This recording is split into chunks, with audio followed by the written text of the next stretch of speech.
Potentially the most hyped strategy and simulation game of the year. Manor Lords is here. Let's take a look at what it is, and crucially what it is not. The gameplay, the balance, and everything else in between.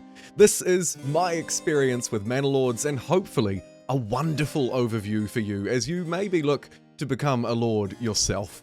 Let's jump straight into the video, and we're going to start with Manor Lords itself. Is it worth the hype? What actually is it? Because it seems to be stretching across a whole load of different genres. Well, it starts much like a city builder simulation game, with some great little tutorials popped in and a few other more complicated dynamics that we'll get to later in the video. But for starters, it's a city and/or colony sim, with some real-time strategy elements thrown in the mix, combat, but also the general gameplay is played in real time. It is, of course, also ultimately, and something I want to stress right here at the start, an early access release, and it's important to keep that in mind. Yes, this game has been in development for some 7 years by one dude, a kind of Minecraft notch-style story, perhaps with a less diva-like ending, but nonetheless, a labour of love Manor Lords is. Not a perfect one, but it certainly fits within the broader genre, build a colony, try and survive. You need fuel, you need food, and it will be pretty tough, spoiler alert, but well worthwhile.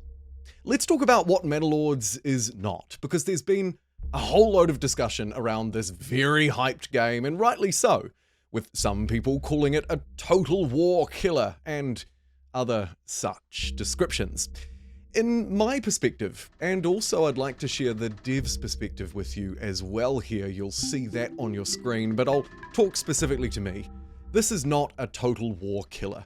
It is not designed to be a massive game, all in on this, granted pretty fun and good looking combat. It's a city builder. It's about getting resources. It's about surviving. And laid on top of that, we have a real-time combat system that, don't worry, you can pause as I have done here if you need to, with AI opponents and kind of bandits, or barbarians, if you will. So yes, Manor Lords is a city builder, and it may very well compete with the likes of Total War or other colony sim games that you could think of that are operating, of course, in a slightly different genre to Total War. But really, Manor Lords is trying to be its own distinct thing, and it does that by not failing or quivering to the concerns around balance that other games might have. Again, we'll touch on that a bit later in the video, but it also has a very unique look and feel to it, which we'll move through to into the next section. But finally, to round out this part, I want to make it really clear to you, and the ultimate goal of this section, with time cards of course below, is to do just that. Manor Lords is a city builder and colony sim. It has combat elements. It has some political elements with influence that you need to get to stretch into neighboring regions. And you have to micromanage stuff here too, like your crops. How will they be rotated throughout season upon season? And of course you'll have to manage that seasonality too. And we'll dive into how the gameplay specifically plays out in about 30 seconds. But one more point, just before we do that, I want to stress that Manor Lords is not quite like any other game. It really isn't fair to just say it's a city builder, a colony sim, another here's a game, give it some random title and make you build a kind of Age of Empires style settlement. That's not what's going on here. Or at least not in that kind of carbon copy and paste way. So then, what is Manor Lords? Let's talk about the gameplay itself. Of course, I've already covered off the basics, I'm not going to do that anymore. The survival focus of Manor Lords is fairly intense. If you're playing on standard difficulty and you're experienced, you might not struggle so much, but there is a bit of a learning curve here. The trading post, for example, very important. And equally, you need to figure out a way to make money, probably building up from little trade routes, trading stone or wood, and then building your way up to more advanced ones as you assign workers across the many different buildings that you'll build, from logistics to hunting and gathering, and of course, you'll progress through the game, getting more military technology, or crucially, and something I think is vitally important to Manor Lords, more money. However, this stuff, the food, the farming, the survivability, is not a challenge that Manor Lords throws at you lightly. It's pretty tough. I found most of the time, if I wasn't playing on easy settings, I was barely getting through the winter. Just grabbing my wheat, turning it into flour and ultimately bread in the nick of time. And then of course there's the random challenges that Manor Lords will throw at you, or seemingly random, like the bandits marching through the forests, and the need then to bring up your own armies, which you can do if you have the equipment, though the equipment, unless you're trading for it, isn't that easy to come by, especially not early on. You might instead turn to the mercenaries function inside of the game, obviously converting the money that you've earned in your treasury from things like trade into troops that you'll pay for on a month-by-month basis. You'll see the month and the season down in the bottom right-hand corner of the screen, though at the moment you're likely focusing on the impending doom that is this fight, because, as I was saying, Manor Lords doesn't necessarily go easy on you, especially in the beginning, before you have a thriving economy with lots of trade. You might just find that these dudes that turn up in your land will burn your buildings down, destroy your units, and of course the gear and the people who they are, and ultimately leave you in a bit of a tricky spot. However, one thing I would note about the gameplay is that recovery isn't that hard. These people who are invading me at the moment, these kind of bandits, these barbarians, whatever you want to call them, will ultimately just slaughter me and then run away after burning down a couple of buildings. So, the challenge is immense, but it's not something that you won't be able to overcome. It's certainly a doable game. And at its broadest level, probably most of the action, the meaningful action that you'll take, won't be here on the battlefield. Yes, there are different commands. You can construct a unit so that it will, of course, be better against the opponents in a rock, paper, scissors kind of way. You can also instruct them to spread out wide, go aggressive, hold their ground, or fall back.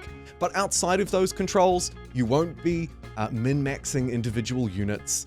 I've found them to be a bit sticky at times as well, so you'll probably find that the fights will just play out. And then maybe you'll jump into one of Manor Lords' certainly more unique functions, this one here, and check it out in first or third person, of course, mode.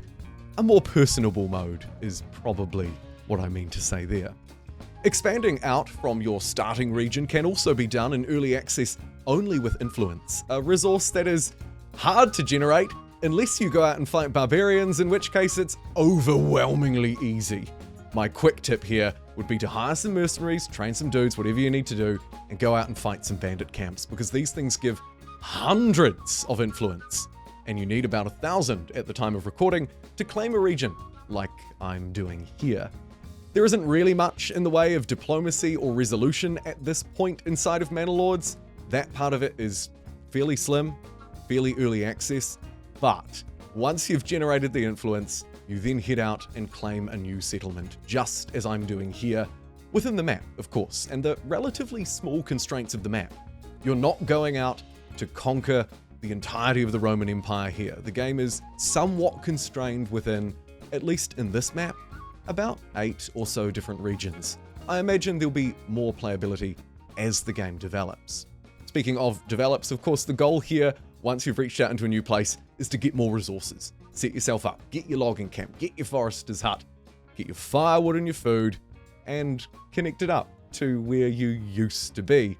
And now, you're running 2 regions. They're ultimately governed by the same overall treasury, a central treasury of your own money, your own influence, that you're generating from taxes and raids for the most part, respectively. That's probably a good enough overview of the gameplay. I want to now stress that Manor Lords is not, a perfectly balanced game. And in fact, this is by design.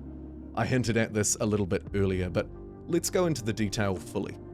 There are absolutely some gripes of mine around this. Some of them UI-based, like the fact that I can't actually see a timer for how long a season is progressing. But moreover, actually, the point here is that not all goods are created equally, and that was by design. And the dev has talked a little bit about this on Twitter already, that some goods may not be perfectly balanced. It may be that stone, or indeed iron, as is probably true, is very profitable, likewise clay tiles. Mine them, make them, and ship them out for exuberant profits. that you can then use to bolster up any other area that you might need. My point here is that you shouldn't go into Manor Lords expecting everything to be equal, expecting every good to ultimately provide the same yield in terms of money or opportunity cost, every army to be the same. This is not true. Manor Lords does not cater to that kind of overly balanced, very procedural, statistical way, at least not in its current form. The dev has signaled that he probably doesn't intend to spin it that way either. It's both meant to be, at times, quite a difficult challenge with fires burning and people pillaging you left, right, and center, but it's also at its core a city builder, about survival, and about building a medieval settlement, or indeed many of them, that thrive. What it doesn't do is provide perfect balance. In this example here, I've generated a lot of money, thanks to basically just mining some clay, turning it into tiles, and then selling them. It provides a lot of cash, in fact enough that I can hire the best mercenaries available. These guys, as you can probably imagine, don't tend to struggle so much fighting against the raiders, whereas my units definitely did. The point that I'm trying to make here is that Manor Lords ain't no perfectly balanced game. You can absolutely gamify it in its current form, and from what the dev said, I suspect in future forms too. And so if you're the kind of player who's going to get frustrated about that, oh man, iron's the best thing to do, or whatever it might be, therefore I should just do that and then I'll win, then you may not ultimately be that satisfied with Manor Lords in the long term. Because, as I say, this is not a perfectly balanced game, and in some ways, it doesn't seem to try to be. My personal take, as we move through into a little bit more of a reflective ending of the video, is that this is all good. Look, I'm playing against AI opponents. I'm playing against barbarians. I'm trying to build a pretty, barely, a medieval city and thrive, right? Get the resources, grow, and keep growing. If I don't want to gamify the iron system, I don't need to. I'm not playing against other people. It's a single player experience. And ultimately I can avoid that. But again, like I say, if that doesn't quite sound like you might not be at home here. My take, well, actually, let's not jump into any spoilers. Let's just handle that section right now. My Manor Lords experience.